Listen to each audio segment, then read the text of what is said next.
नमस्कार, बहुत स्वागत है आप सभी का। आप देख रहे हैं टोटल न्यूज, आपके साथ मैं हूं पंकज रौतेला। एक तरफ दूसरे चरण के लिए मतदान लोकसभा चुनाव का चल रहा है, तो दूसरी तरफ हरियाणा कांग्रेस ने अपने उम्मीदवारों की पहले लिस्ट जारी की है और इस लिस्ट में 8 नाम सामने हैं। 8 नाम की बात अगर करें तो गुरुग्राम पर अभी नाम को रोका गया। उसके अलावा रोहतक से दीपेंद्र सिंह हुड्डा को टिकट दिया गया है, भूपेंद्र सिंह हुड्डा के बेटे हैं। सिरसा से कुमारी शैलजा उम्मीदवार बनाई है कांग्रेस ने। करनाल से दिव्यांशु बुद्धिराजा चुनाव लड़ेंगे, कांग्रेस ने टिकट दिया। हिसार से जयप्रकाश चुनावी मैदान में होंगे। सोनीपत से सतपाल ब्रह्मचारी उम्मीदवार बनाए हैं कांग्रेस ने। अंबाला से अरुण मुलाना, इनका नाम पहले से चल रहा था। भिवानी से राव दान सिंह लड़ेंगे चुनाव, यानी कि श्रुति चौधरी नहीं है। फरीदाबाद की बात करें तो यहां पर भी उम्मीदवार की घोषणा हो गई, लेकिन गुरुग्राम में अभी भी पेच फंसा हुआ है। आपको बता दें कि 10 लोकसभा सीटों पर चुनाव हो रहा है हरियाणा में लोकसभा का, जिसमें से गठबंधन में चुनाव लड़ रही कांग्रेस, आम आदमी पार्टी भी उसमें शामिल है। कुरुक्षेत्र में आम आदमी पार्टी चुनाव लड़ रही है, तो 9 सीटों पर कांग्रेस को चुनाव लड़ना है। 9 में से 8 सीटें जहां पर उम्मीदवार आज कांग्रेस के सामने आ गए। करनाल से बुद्धिराजा चुनाव लड़ेंगे, हिसार से जयप्रकाश चुनाव लड़ेंगे, सोनीपत से सतपाल ब्रह्मचारी का नाम है इसमें, अंबाला से अरुण मुलाना उम्मीदवार बनाए गए हैं, भिवानी से राव दान सिंह चुनाव लड़ेंगे, फरीदाबाद से महेंद्र प्रताप चुनावी मैदान में कांग्रेस की तरफ से हैं। हरियाणा कांग्रेस उम्मीदवारों की यह लिस्ट, जिसमें एक नाम नहीं, गुरुग्राम का नाम नहीं है, क्योंकि गुरुग्राम में भी पेच फंसा हुआ है। राज बब्बर और इस सीट का समीकरण साधने की कोशिश कांग्रेस कर रही है। देवेंद्र कथुरिया एसोसिएट एडिटर जुड़ रहे हैं हमारे साथ पानीपत से। देवेंद्र, कांग्रेस की लिस्ट का इंतजार था बहुत दिनों से, और यह लिस्ट जब सामने आई तो इसमें एक नाम फिर भी छूट ही गया, लेकिन 8 नाम सामने हैं। इन नामों को किस तरीके से देख सकते हैं? इसमें चौंकाने वाले भी कुछ नाम दिखाई दे रहे हैं। देखिए पंकज, जो लिस्ट सामने आई है इसमें भूपेंद्र हुड्डा गुट या भूपेंद्र हुड्डा बहुत हावी नजर आए हैं। उन्होंने एक तरह से एसआर के ग्रुप को पटकनी दे दी है जी। ज्यादातर टिकट जो है भूपेंद्र हुड्डा की मर्जी से दिए गए हैं। एसआर के जो जिला स्तर के नेता हैं, जो कुमारी शैलजा को या किरण चौधरी, रणदीप सुरजेवाला को अपना नेता मानता है, उन 2-3 लोगों से मेरी बात हुई। उनकी जो राय है वो इनका ये कहना है कि भूपेंद्र हुड्डा हाईकमान को आश्वस्त करने में, गारंटी देने में कामयाब हुए कि मेरी जिम्मेदारी पे आप इन उम्मीदवारों को उतारो, रिजल्ट मैं दूंगा। क्योंकि कांग्रेस को ब्रेक थ्रू की तलाश है। जिस तरह के हालात है, लगातार 10 साल से विपक्ष में है कांग्रेस, और गुटबाजी कांग्रेस की ये पार्टी को नुकसान करी। तो भूपेंद्र हुड्डा ने आश्वस्त किया अपने सीनियर लीडर्स को कि आप इनको टिकट दो, जिताना मेरी मर्जी। मतलब एक तरह से गारंटी दी है भूपेंद्र हुड्डा ने। और एसआर के ग्रुप के जो जिला स्तर के नेता हैं, जो इनको अपना नेता मानते हैं, उनका कहना है कि हमारे नेताओं का दिल बहुत छोटा है, वो दिलेरी नहीं दिखा पाए। भूपेंद्र हुड्डा ने आश्वासन दिया और गारंटी ली कि मैं इनको जिताने की गारंटी देता हूँ, जैसे मोदी जी गारंटी दे रहे हैं आजकल। तो हाई कमान ने भूपेंद्र हुड्डा की बात को माना। और 2-3 नाम तो चौंकाने वाले हैं, जैसे ब्रजेंद्र सिंह। लोग कांग्रेस छोड़कर बीजेपी में जा रहे थे, लेकिन बीजेपी छोड़कर कांग्रेस में आए ब्रजेंद्र सिंह का टिकट कटना थोड़ा सा चंभे वाली बात तो है ही कि कमिटमेंट से पार्टी पीछे हटी है। दूसरा, राव दान सिंह जो है भिवानी महेंद्रगढ़ से, श्रुति चौधरी जो दबाव बना रही थी कि डी हार जाएंगे, डी का मतलब राव दान सिंह भी हो सकते हैं, और जो मौजूदा सांसद धर्मवीर सिंह हैं वो भी हो सकते हैं। तो वो दबाव बनाने की जो किरण चौधरी लगातार कोशिश कर रही थी, कुछ महीने पहले ये चर्चा आई कि किरण चौधरी अमित शाह से मिलकर आई, बीजेपी में जा सकती है। तो उनकी जो छवि खराब हुई थी, पार्टी ने उस दबाव को नहीं माना, तो वहां श्रुति चौधरी की भी टिकट कट गई। आप एसआर के ग्रुप की बात देखिए, भूपेंद्र हुड्डा की मर्जी से ज्यादातर टिकट गए हैं। गुरुग्राम की जहां तक बात है, गुरुग्राम में अब राज बब्बर को टिकट नहीं दी जाएगी, क्योंकि जातीय समीकरण साधने हैं। पंजाबी समाज से दिव्यांशु बुद्धिराजा को करनाल से दी गई, हालांकि दिव्यांशु बुद्धिराजा पंचकुला के रहने वाले हैं। चंडीगढ़ में एनएसयूआई के लीडर हैं, स्टेट यूथ कांग्रेस के प्रेसिडेंट हैं, जो दीपेंद्र भूपेंद्र हुड्डा के चहेते हैं। तो थोड़ा सा ये विरोध मेरे को अभी सुबह कई लोगों के फोन आए कि दिव्यांशु बुद्धिराजा टिक नहीं पाएंगे मनोहर लाल के सामने, इस तरह की बातें चर्चाएं शुरू हुई। लेकिन ये दबाव की गुटबाजी वाली राजनीति है। दिव्यांशु बुद्धिराजा युवा हैं, पूरे हरियाणा की टीम है उनके पास, एनएसयूआई की यूथ कांग्रेस से स्टेट प्रेसिडेंट है, लीडर रहे हैं चंडीगढ़ में, हालांकि पंचकुला के रहने वाले हैं। ये चीज मायने नहीं रखती, काबिलियत और भरोसा ज्यादा बिल्कुल मायने रखता है। मेरी देवेंद्र, मैं आपके पास आ रहा हूं। प्रदीप भी जुड़ रहे हैं हमारे साथ, एसोसिएट एडिटर दिल्ली से। प्रदीप, कांग्रेस की लिस्ट का इंतजार था, 8 नाम सामने आए हैं। इन नामों को लेकर किस तरह का मंथन और कैसे इन नाम को तय किया गया? क्योंकि कहा जा रहा था कि राहुल गांधी चुनाव प्रचार में है, वो दिल्ली आएंगे तो उसके बाद लिस्ट सामने आएगी, लेकिन लिस्ट आ गई, 8 नाम है, एक नाम अभी भी नहीं है। देखिए बिल्कुल, और हरियाणा की ये लिस्ट जिस तरीके से नाम चर्चाओं में थे, हमने पहले ही ये जानकारी दी थी, लेकिन कई नाम चौंकाते हैं। और निश्चित तौर पर जिस तरीके से यहाँ पर जो नाम सामने आए हैं उसमें एक नई बहस छिड़ी हुई है। खासतौर से अगर देखें तो हिसार में ब्रजेंद्र सिंह को टिकट नहीं मिला है, जयप्रकाश जेपी वहां से टिकट पाने में कामयाब रहे हैं।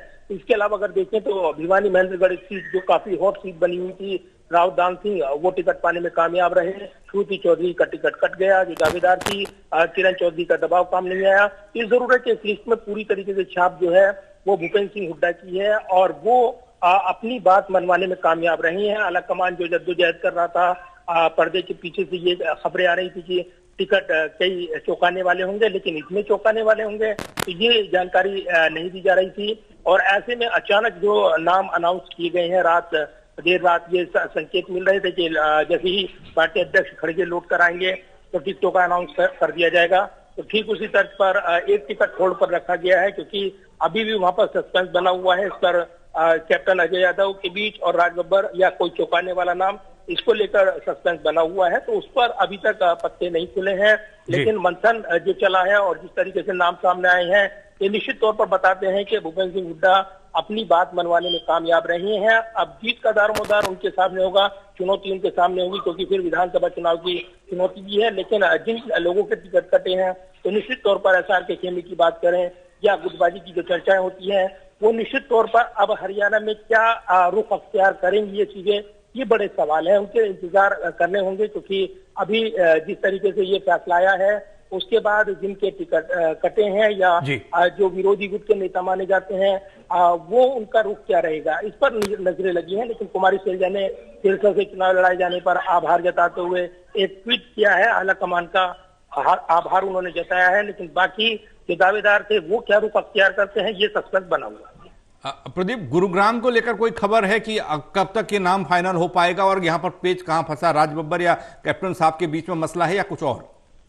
देखिए, कल परसों ही हमने बात की थी कैप्टन अजय यादव से, तब उन्होंने खुलकर ये जाहिर कर दिया था कि उन्होंने इस टिकट पर दावेदारी जताई है। वो चुनाव के लड़ने के लिए योग्य उम्मीदवार के तौर पर जिस तरीके से यहाँ पर दावेदारी जता रहे थे, तो ये बताना नहीं भूले कि राज बब्बर ही क्यों, और कोई फिल्म स्टार ही अगर लड़ाना है तो और ऋतिक या कोई रणबीर कपूर या रणबीर सिंह क्यों नहीं, ये उन्होंने कहा था। तो ये तंज कसते उन्होंने निशाना साधा था। तो ये जरूर है कि राज बब्बर की जो दावेदारी है वो पशु पेश में है। आला कमान अगर निर्णय लेता तो अनाउंस कर देता। यानी अब कहीं ना कहीं ये चर्चाएं हैं कि कोई और नाम इसमें आ सकता है या कैप्टन अजय यादव पर दांव लगाया जाता है, ये फिलहाल देखना होगा। क्योंकि जिस तरीके से एसआर के गुट यहाँ पर वो छाप छोड़ने में कामयाब नहीं रहा, कैप्टन अजय यादव की दावेदारी भी कमजोर दिखाई दे रही है। ऐसे में कोई नया नाम क्या इस सीट पर पार्टी आगे लाएगी, ये बड़ा सवाल है। और ऐसा संभव लगता है, क्योंकि इस लिस्ट में जिस तरीके से हमने देखा है नाम चौंकाने वाले नाम भी आए हैं।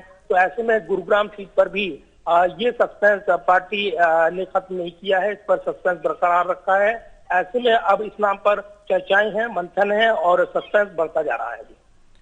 चलिए, आपके फिर हम आएंगे अपडेट के लिए, लेकिन अभी जो नाम सामने आए इनको लेकर मंथन इस बात को लेकर कि क्या ये बीजेपी के उम्मीदवारों को टक्कर देने के लिए, क्या बीजेपी की जिस तरह से मूवमेंट हो रही है, जिस तरीके से काम हो रहा है, जिस तरीके से प्रचार हो रहा है, जो काफी पहले से शुरू हो गया, उसके लिए ये टीम क्या तैयार है? और एक सीट जो गुरुग्राम की सीट है, उस सीट पर नाम कब फाइनल हो पाएगा, ये अपने आप में एक सवाल है। क्योंकि यहां पर कैप्टन अजय यादव दावा ठोक रहे हैं, तो दूसरी तरफ राज बब्बर का उम्मीदवार बनाया जा सकता है, ये कहा जा रहा है। महेश कुमार जुड़ रहे हैं हमारे साथ, एसोसिएटेड एडिटर हिसार से, उनके पास चल रहे हैं सीधे और उनसे जानने की कोशिश कि ये कांग्रेस के जो रणबांकुरे हैं, जो योद्धा हैं, ये कितने मजबूत हैं और कहां पर कमी अभी भी दिखाई दे रही है।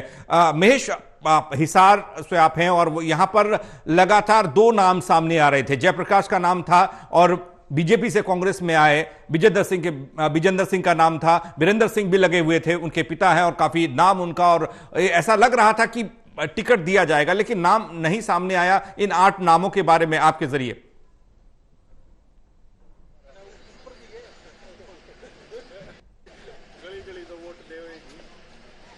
देखिए, सातों से हिसार सीट को लेकर मैं ये कह सकता हूं कि बार बार ये माना जा रहा था कि वीरेंद्र सिंह के बेटे बृजेंद्र सिंह, जो कि भारतीय जनता पार्टी के सांसद थे और पार्टी छोड़कर कांग्रेस पार्टी में शामिल हुए थे, उस वक्त ये माना जा रहा था कि गारंटी के साथ बृजेंद्र सिंह कांग्रेस पार्टी में शामिल हुए, तो ऐसे में टिकट जो है हर हाल में कांग्रेस पार्टी का टिकट बृजेंद्र सिंह के पास ही जाएगा। लेकिन जेपी लगातार मुकाबले में बने हुए थे और भूपेंद्र सिंह हुड्डा अपनी पूरी ताकत जेपी को लेकर लगाए हुए थे। जेपी को लेकर ये कहा जा रहा है कि भूपेंद्र सिंह हुड्डा ये तक कह चुके थे कि रोहतक की सीट वो टिकट वो छोड़ने के लिए तैयार है, लेकिन हिसार की टिकट वो नहीं छोड़ेंगे। जयप्रकाश को हर हाल में टिकट दिलवाने की जो कवायद है भूपेंद्र सिंह हुड्डा आगे बढ़ाते हुए नजर आ रहे थे और भारतीय जनता पार्टी के लोग भी मानकर चल रहे थे कि अगर बृजेंद्र सिंह सामने आते हैं चुनाव मैदान में, अगर बृजेंद्र सिंह का सामना होता है तो उन्हें किसी भी तरह की परेशानी का सामना नहीं करना पड़ेगा। लेकिन यहां पर खास बात यह कि कांग्रेस पार्टी ने अपने सर्वे पर भरोसा किया है। अपने नेताओं की गारंटी जो मिल रही थी वो तो मिल ही रही थी, लेकिन सर्वे के आधार पर यहां कांग्रेस पार्टी ने तय किया कि जेपी सबसे मजबूत उम्मीदवार हो सकते हैं। बार बार जितने भी सर्वे कांग्रेस पार्टी की तरफ से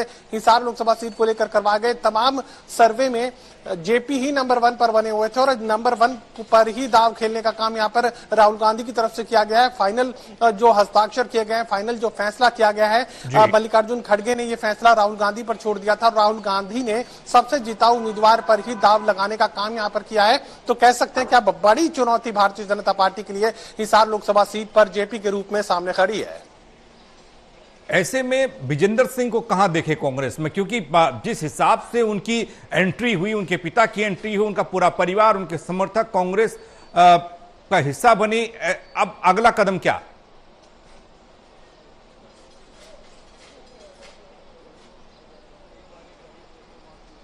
देखिए, सवाल यह नहीं है कि वीरेंद्र सिंह का क्या होगा या बृजेंद्र सिंह का क्या होगा, सवाल यह है कि कांग्रेस पार्टी का क्या होगा। कांग्रेस पार्टी देश भर में अपने वजूद की लड़ाई लड़ रही है। जिस तरीके से लगातार हमने देखा कि देश के अलग अलग राज्यों में जिस तरीके से यहां पर कांग्रेस पार्टी को एक के बाद एक बड़े सेटबैक झेलने पड़ रहे थे और राहुल गांधी अलग अलग यात्राओं में शामिल हो रहे थे। ये कोशिश कि किसी भी तरीके से एक बार फिर से कांग्रेस पार्टी को जिंदा वो कर दे, एक बार फिर से कांग्रेस पार्टी को मजबूत वो कर दे। लेकिन अब जो माहौल बनता हुआ नजर आ रहा है उसमें कहीं ना कहीं राहुल गांधी को ये लगने लगा है कि जिताऊ उम्मीदवार पर जब तक दाव नहीं खेलेगी कांग्रेस पार्टी, तब तक अगर पुराने ढर्रे पर ही कांग्रेस पार्टी अगर चलती रहेगी तो किसी भी तरीके से कांग्रेस पार्टी को और ज्यादा मजबूत करना मुमकिन नहीं हो पाएगा। और यही वजह है कि तमाम जो राजनीतिक विश्लेषक ये मान रहे थे कि कांग्रेस पार्टी अपने ढर्रे से बाहर नहीं आ सकती। उन्हीं नामों पर, उन्हीं लोगों पर, उन्हें घिसी पिटे चेहरों पर एक बार फिर से दाव कांग्रेस पार्टी खेल सकती है। और यही सबसे बड़ा जो राहत का कारण है भारतीय जनता पार्टी के लिए बना हुआ था कि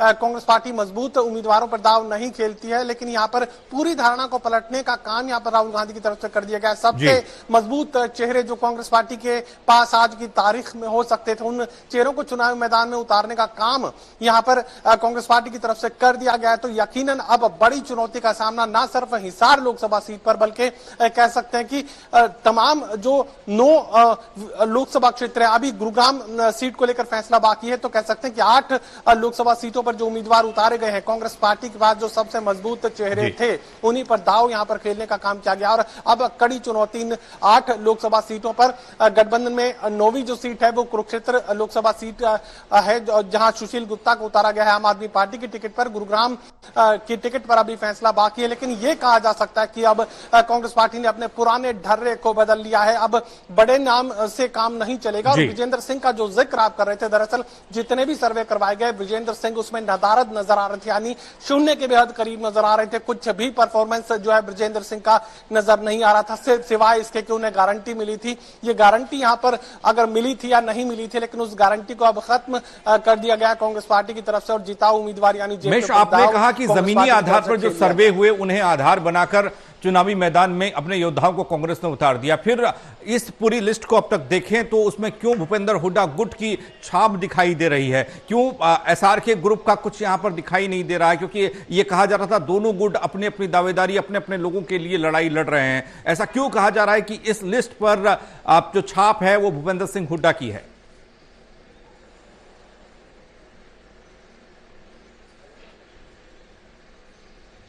देखिए, साफ तौर से मैं ये बात कह सकता हूं कि ये जो लिस्ट है पूर्ण तरीके से भूपेंद्र सिंह हुड्डा की है। दरअसल भूपेंद्र सिंह हुड्डा के समर्थक ही सबसे मजबूत चेहरों के रूप में पहचाने जा रहे थे और जो अलग अलग सर्वे सामने आ रहे थे उसके आधार पर भी ये तमाम चेहरे जो कि भूपेंद्र सिंह हुड्डा के इर्द गिर्द उनके आसपास खड़े नजर आ रहे थे, यही नंबर 1 पर खड़े थे।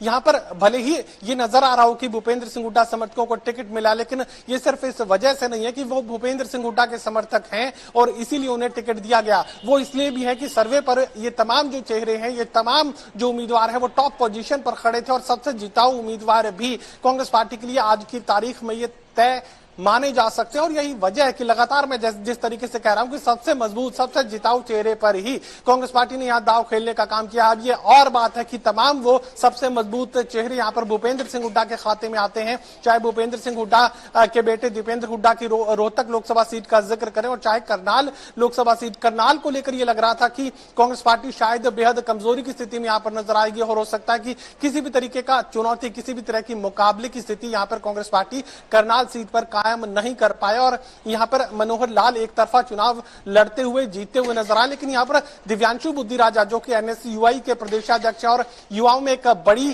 जो है पैठ वो रखते हैं और कह सकते हैं कि यूथ मोबिलाइजेशन कर सकते हैं दिव्यांशु बुद्धिराजा। अगर यूथ को अपने साथ जोड़ने में दिव्यांशु बुद्धिराजा कामयाब हो सकते हैं, हो जाते हैं, तो उसके बाद जो कांग्रेस पार्टी का अपना वोट बैंक है और थोड़ा बहुत जो जाट वोट बैंक है, थोड़ा बहुत मैं इसलिए कह रहा हूं कि हरियाणा प्रदेश में जाट वोट बैंक की जो सबसे कम संख्या है वो करनाल लोकसभा सीट पर है। सबसे कम संख्या में जाट वोटर्स जो है करनाल लोकसभा सीट पर है, तो ऐसे में वो भूपेंद्र सिंह हुड्डा के कहने से वोटिंग करेंगे। इसके अलावा कांग्रेस पार्टी का अपना वोट बैंक और यूथ अगर मोबिलाइज होता है एक दो और चीजें हैं, एक दो और मसले हैं महेश, उन पर भी आपसे हम सवाल करेंगे, जानना चाहेंगे कि जिक्र करेंगे भिवानी महेंद्रगढ़ लोकसभा सीट का। जी, अब आ रहे हैं आपके पास, एक बार उम्मीदवारों की लिस्ट दिखा दे, वो चेहरे दिखा दे जो कांग्रेस ने चुनावी मैदान में उतारे हैं, कांग्रेस की तरफ से जो इस लड़ाई को लड़ेंगे। बीजेपी पहले से प्रचार कर रही है और अब ये 8 नाम, नवा नाम अभी आना बाकी गुरुग्राम का, वो नाम आपके सामने है। तो हरियाणा कांग्रेस की लिस्ट देखिए, अरुण मुलाना अंबाला से उम्मीदवार कांग्रेस ने बनाए हैं। कांग्रेस ने कई बड़े चेहरों को चुनावी मैदान में उतारा। दिव्यांशु बुद्धिराजा की बात कर रहे हैं तो करनाल से चुनावी मैदान में हैं, युवा नेता हैं, एक वरिष्ठ बीजेपी नेता को चुनौती देंगे क्योंकि पूर्व मुख्यमंत्री मनोहर लाल चुनावी मैदान में हैं। राव दान सिंह भिवानी से उम्मीदवार कांग्रेस ने बनाए हैं क्योंकि भिवानी महेंद्रगढ़ सीट पर किरण चौधरी, श्रुति चौधरी का दावा था कि वो यहां से दावेदारी कर रहे हैं मजबूती के साथ। महेंद्र प्रताप फरीदाबाद से, इनका नाम कांग्रेस ने फाइनल किया। ये कांग्रेस के वो योद्धा हैं जो चुनावी मैदान में हैं। 8 नाम जो कांग्रेस के सामने आए वो हम आपको दिखा रहे हैं। भूपेंद्र सिंह हुड्डा के बेटे दीपेंद्र हुड्डा रोहतक से चुनावी मैदान में हैं। पहले से इनका नाम था, ये कहा जा रहा था कि ये चुनाव लड़ेंगे, इनको टिकट दिया जाएगा, राज्यसभा के सांसद भी हैं, लेकिन बावजूद इसके लोकसभा चुनावी मैदान में उतारा। कुमारी शैलजा सिरसा से चुनावी मैदान में ताल ठोकेंगी। पहले से उनका ये कहना था कि जो भी जिम्मेदारी उन्हें दी जाएगी वो उस जिम्मेदारी को पूरा करने का काम करेंगी। एसआर के ग्रुप की मजबूत नेता मानी गई। एक और नाम हिसार से सामने आया, जयप्रकाश का, पहले भी केंद्रीय मंत्री रह चुके हैं और ऐसे में जयप्रकाश चुनाव लड़ेंगे हिसार से। मजबूती के साथ कांग्रेस ने अपने इन चेहरों को जमीन पर उतारा है। सतपाल ब्रह्मचारी सोनीपत से उम्मीदवार बनाए गए हैं कांग्रेस की तरफ से। तो कांग्रेस उम्मीदवारों की लिस्ट जारी हुई है, 8 नाम इसमें हैं। 8 नामों की बात अगर करें तो ये 8 नाम बीजेपी के उन तमाम उम्मीदवारों को टक्कर देते नजर आएंगे। सर्वे पर विश्वास किया, जो जनता ने माना उसको उम्मीदवार बनाया है कांग्रेस ने, ये कहा जरूर जा रहा है। लेकिन दूसरी तरफ एक तरफ ये देखा जा रहा है कि भूपेंद्र सिंह हुड्डा गुट जो था उसकी छाप इस लिस्ट पर अब तक साफ तौर पर देखने को मिल रही है।